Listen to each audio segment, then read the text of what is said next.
Boa noite, pessoal. Novamente aqui para falarmos um pouco de reumatologia.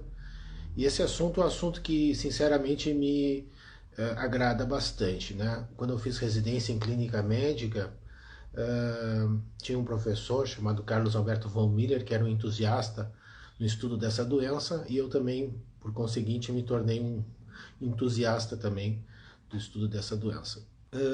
Bom, nós vamos falar hoje sobre síndrome de Sjögren, então, né? Ou Sjögren. Essa síndrome recebe o nome de um oftalmologista sueco chamado Sjögren, né? Esse oftalmologista fez uma relação entre olho seco e artrite. Então, por causa disso, o nome da doença foi dada em homenagem a ele, né? Então essa síndrome é uma síndrome autoimune, uma doença autoimune bastante prevalente, mas pouco diagnosticada e também com diagnósticos tardios muitas vezes, tá? Essa síndrome, então, ela é uma das mais frequentes, assim, alguns trabalhos mostram que ela é mais frequente que artrite reumatoide, por exemplo, né? Que lúpus, com certeza, né? Essa síndrome ela se caracteriza então por um ataque autoimune às glândulas exócrinas, em especial as glândulas exócrinas, e em especial as glândulas que produzem saliva e lágrima. Então o mecanismo que leva à secura oral e ocular, que são os sintomas dessa síndrome, se dão principalmente por uma infiltração de linfócitos, de células de defesa do nosso corpo nessas glândulas, que afetariam a produção desses fluidos corporais e também afetaria a inervação dessas glândulas, levando a uma diminuição na produção desses líquidos. Os nossos pacientes, então, eles terão os principais sintomas dessa síndrome, né? São sintomas de secura, né, de aridez. Então, inicialmente, a principal queixa é olho seco, né? Como que o paciente sente o olho seco? Ele sente o olho vermelho, irritado, um olho com uma sensação de areia dentro do olho, né? Quando ele fica muito tempo na frente do computador ou dirigindo, isso acaba piorando os sintomas, né? E lembrar que essa síndrome é rara em homens, tá, pessoal? Ela é uma síndrome mais comum em mulheres, 9 casos em mulheres para 1 em homem. Então, o homem com olho seco, né, é bem menos provável que ele tenha a síndrome de Sjögren. Já a mulher é um diagnóstico que se torna, que precisa ser pensado, mas no homem é raro, bastante raro essa síndrome. Eu tenho alguns pacientes homens com essa síndrome, mas são raridade. Então, voltando, os sintomas principais no início serão de olho seco e também de boca seca. A boca seca vai ser referida pelo paciente como falta de saliva mesmo, dificuldade para engolir alimentos muito secos, né?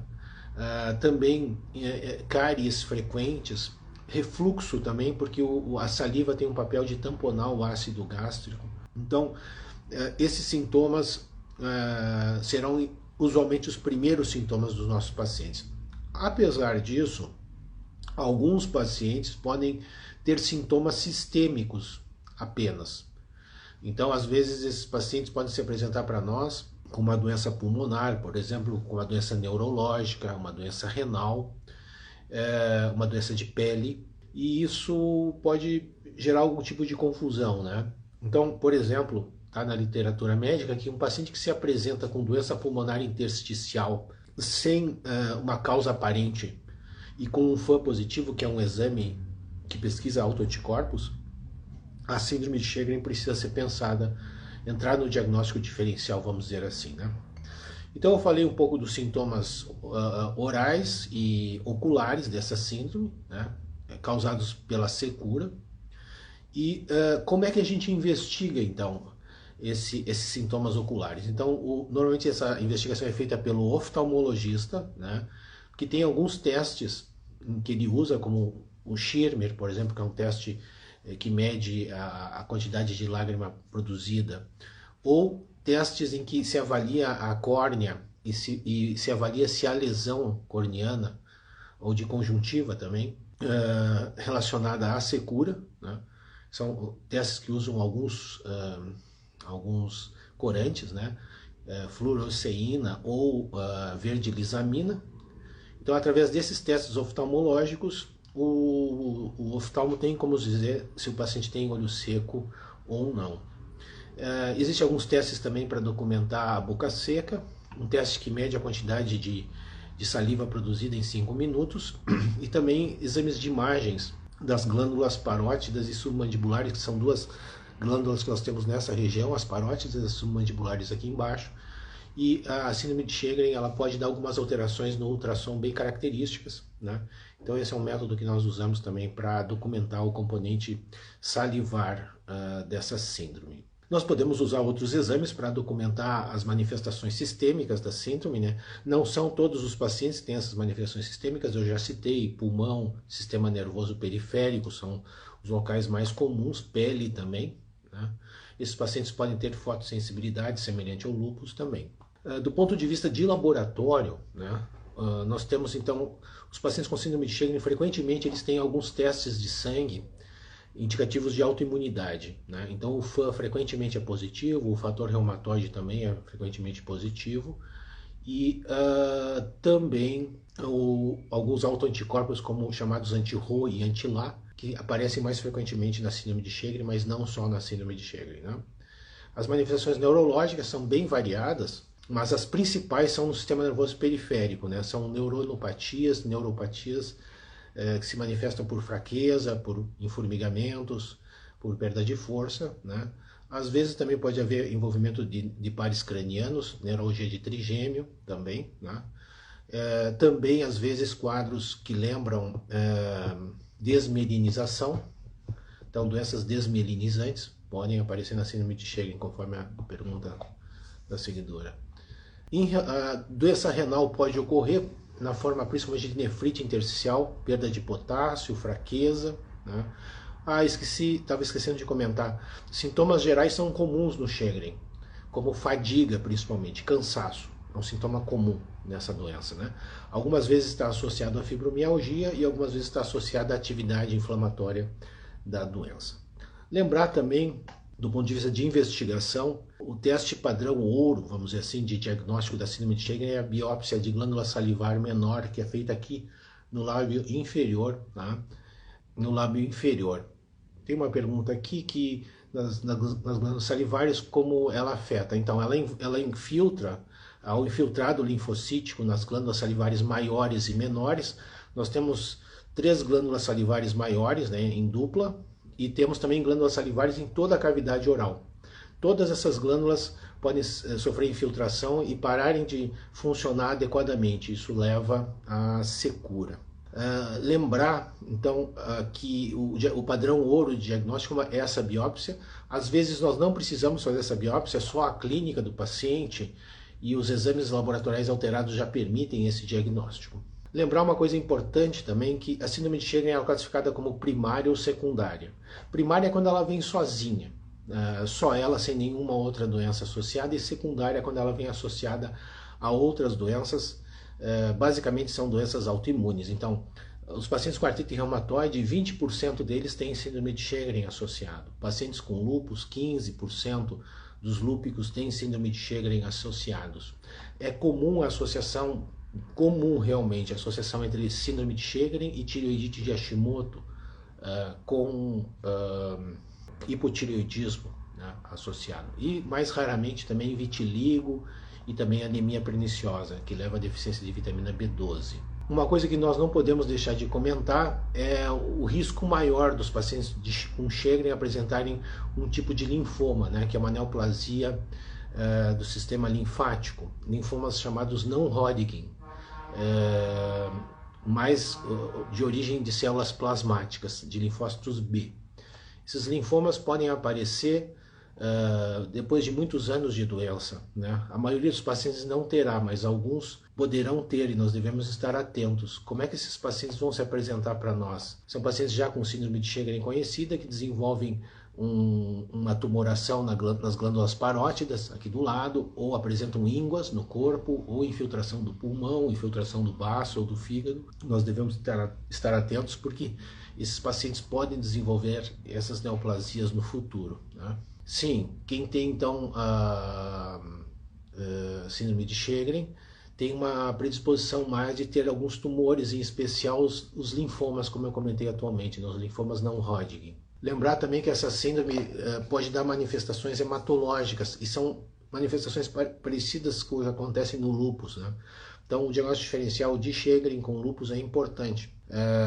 Esses pacientes, tanto o Sjögren quanto o lúpus, podem ter diminuição de plaquetas, diminuição anemia, diminuição de leucócitos, né? Podem ter vasculites também.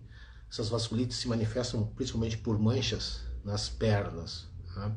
Eu acho que no diagnóstico diferencial, então, basicamente outras doenças autoimunes, né?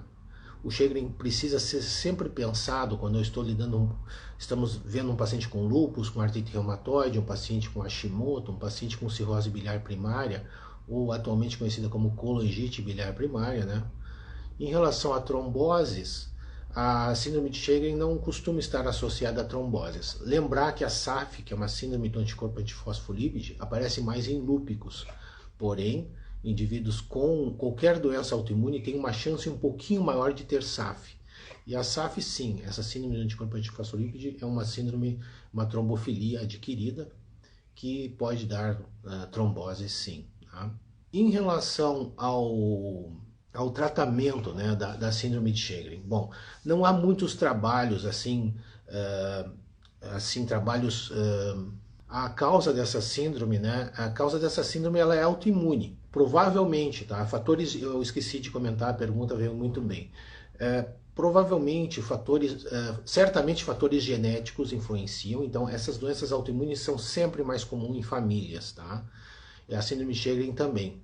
Então, às vezes a mãe tem tireoidite de Hashimoto, que é uma doença autoimune de tireoide, bem comum, e a filha, por exemplo, tem síndrome de Sjögren, né? Então, essa questão familiar, né, ela é importante. A genética, então, como causa dessas síndromes autoimunes, incluindo a síndrome de Sjögren. Alguns genes, como DR1, por exemplo, DR2, HLA, DR1, DR2 são mais comuns em pacientes com Sjögren, né? E também fatores ambientais devem participar. Só que esses fatores ambientais não estão muito claros para nós até o momento. Talvez algum fator viral contribua para o surgimento da síndrome de Sjögren, mas na maioria dos pacientes nós não conseguimos identificar isso, né? Então, no fundo, nós ainda estamos sem condições de dizer qual é a causa da síndrome de Sjögren. Mas a questão genética, sem dúvida nenhuma, está envolvida. Deve haver fatores ambientais a serem melhores esclarecidos adiante. Em relação ao tratamento, né, nós poderíamos assim dividir o tratamento entre o tratamento, por exemplo, abordar o tratamento do ponto de vista da secura, né? Então, a secura ocular, vamos falar. Então, medidas não farmacológicas são muito importantes. O uso de óculos, às vezes óculos com proteção nas laterais, tá? Para manter a umidade do olho é importante. Evitar ambientes com ar-condicionado. Agora com esse calor é um pouco complicado, né? Ambientes muito secos é ruim, né? Vento também agravam o olho. Não piscar, né? Então, seguido, a gente tem que orientar que esses pacientes pisquem frequentemente, né? Para lubrificar melhor seu olho. Essas medidas são todas medidas não farmacológicas importantes para os pacientes com síndrome de Sjögren e devemos assim insistir com elas. Os colírios artificiais são, os colírios que substituem a lágrima são importantíssimos também. Normalmente essa orientação, tá, ela deve ser dada pelo oftalmologista. Há inúmeros colírios que podem ser usados. Alguns são mais usados de dia, outros são mais usados à noite. Alguns têm algumas substâncias mais irritantes, outros menos irritantes. Alguns devem ser administrados mais frequentemente, outros mais espaçadamente. Então, você que tem síndrome de Sjögren, fale direitinho com o seu oftalmologista, otimize o uso dos colírios, tá? que são importantes. Então, esses colírios que substituem a lágrima.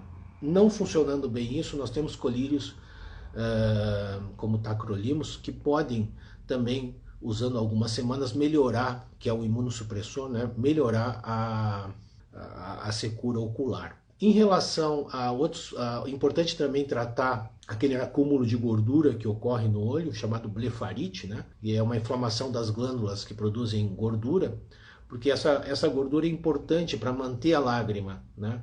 Então, se você perde essa camada de gordura do filme lacrimal, o teu olho seca mais. Então, tratar a blefarite é muito importante também. Isso também os oftalmos devem orientar. Do ponto de vista cirúrgico, existe a possibilidade de você colocar um plug no canal lacrimal para que a lágrima não saia do olho e vá até a sua narina. Então, se esse plug ajudar, você pode depois fazer uma cirurgia definitiva, fazendo a rafia desse ducto lacrimal. Mas isso é só para situações mais difíceis, né? Usualmente a gente não precisa fazer esse procedimento, mas ele está descrito também, feito pelo oftalmologista. Do ponto de vista de olho seco, é isto. Temos outras coisas, enfim, mas não vai ser possível falar de todas elas, e até porque é muito da especialidade da oftalmologia. Em relação à boca seca, esse às vezes é um sintoma mais difícil de tratar, né? A boca seca, ela pode ser tratada, então, incentivando para que o paciente tenha uma garrafa de água com ele e frequentemente umidifique a sua cavidade oral. Não obrigatoriamente ele precise tomar a água, né? Ele deve se manter bem hidratado, sim, deve tomar uma quantidade adequada de água, mas ele não precisa estar toda hora bebendo água, mas sim umidificando a boca, né? Procurar fazer uma boa mastigação também com os alimentos para triturá-los, né? E também cuidar com alimentos muito secos. Os pacientes com síndrome de Sjögren podem ter mais frequentemente candidíase e cáries, então revisões dentárias regulares são fundamentais. A escovação regular com pasta com flúor também é fundamental para que reduza a chance de cáries. Infecções por cândida também são mais comuns, então ficar atentos ao sapinho, né? E tratar o sapinho, isso melhora os sintomas de secura oral. Existem algumas medicações que podem aumentar o estímulo na produção de saliva e de lágrima, né? Mas eu confesso, eu tenho pouca experiência porque há muito parefeito relacionado ao uso dessas substâncias sistêmicas que estimulam a produção de lágrima e saliva, né? Alimentos ácidos podem ajudar no sentido de estimular a produção de saliva, sem dúvida. Então você pode usar balinhas, né, sem açúcar, tá? E pode usar um pouquinho de limão também. Isso pode estimular a produção de saliva, então pode ser usado. Mas balas sem açúcar que estimulem a salivação, né, estão recomendadas, vamos dizer assim. Em relação às manifestações sistêmicas, bom, então nós temos menos trabalhos ainda nesse campo, então nós usamos muito o padrão do tratamento da artrite reumatoide e do lúpus para tratar pacientes com síndrome de Sjögren. Exemplo, se eu tenho artrite, por exemplo, né, na síndrome de Sjögren, o paciente pode ter artralgia e artrite. Então eu posso usar antimaláricos, metotrexato, por exemplo, né? Se eu tenho envolvimento pulmonar, eu posso usar imunossupressores, como no lúpus. Podemos usar, por exemplo, micofenolato mofetil, azatioprina, rituximab. Então, claro que são tratamentos mais agressivos porque envolvem órgãos vitais, né? Então, muitos dos modelos de tratamento da síndrome de Sjögren são muito baseados na experiência que a gente tem com medicamentos para tratar lúpus e tratar pacientes com artrite reumatoide. Acredito que seja esse meu recado. Eu queria agradecer a presença de todos aqui, me colocar à disposição para responder perguntas caso vocês tenham, agora ou adiante, né? Queria também desejar a todos um Feliz Natal, um excelente início de ano para todos, né? E antes de eu encerrar, eu estava esquecendo uma coisa importante aqui que eu sempre faço, Mas ainda bem que eu não encerrei, porque temos mais um tempinho, que é responder algumas perguntas que o pessoal me fez aqui anteriormente à live. São rapidinhas. Então a primeira pergunta é o que é essa síndrome, né? Eu espero ter explicado para vocês. Essa síndrome é uma síndrome autoimune, né? Que preferencialmente afeta as glândulas exócrinas, produtoras de saliva e produtoras de lágrima, porém podem também afetar as glândulas cutâneas, tá? Dando secura na pele e também dando, no caso, em mulheres, secura vaginal também, tá? Mais raramente secura de vias aéreas nasais, respiratórias, tá? Muitos sintomas. Às vezes o paciente que nunca teve asma com a síndrome desenvolve asma tardia, cuidar em relação a isso, tá? Porque por causa da secreção de vias brônquicas. Em relação a graus dessa síndrome, a pergunta está aqui. Sim, nós temos pacientes, por exemplo, que vão ter só durante a sua vida manifestações oculares e orais, mais leves, vamos dizer assim, né? Porém, alguns pacientes terão manifestações sistêmicas graves da síndrome, né? Felizmente é uma minoria. Então, as graduações são nesse sentido, né? Os fenótipos vão variando bastante. Felizmente, a maioria das vezes os fenótipos são mais benignos dessa síndrome. Então, essa síndrome é uma doença autoimune que afeta preferencialmente as glândulas salivares e lacrimais, mais raramente órgãos vitais, né? Tem uma evolução crônica, ela é incurável, necessita de ser acompanhada a longo prazo. A segunda pergunta, tem como amenizar os sintomas? A garganta seca principalmente me incomoda bastante. Realmente, como eu comentei, os sintomas orais são os mais difíceis, na minha opinião, de lidar, né? Tem como amenizar, sim, os sintomas, tá? Tem como amenizar, dá para otimizar isso. Discute com o seu médico algumas dicas para melhorar essa secura na garganta, e não só na garganta, mas na boca, enfim, no nariz, nos brônquios, né?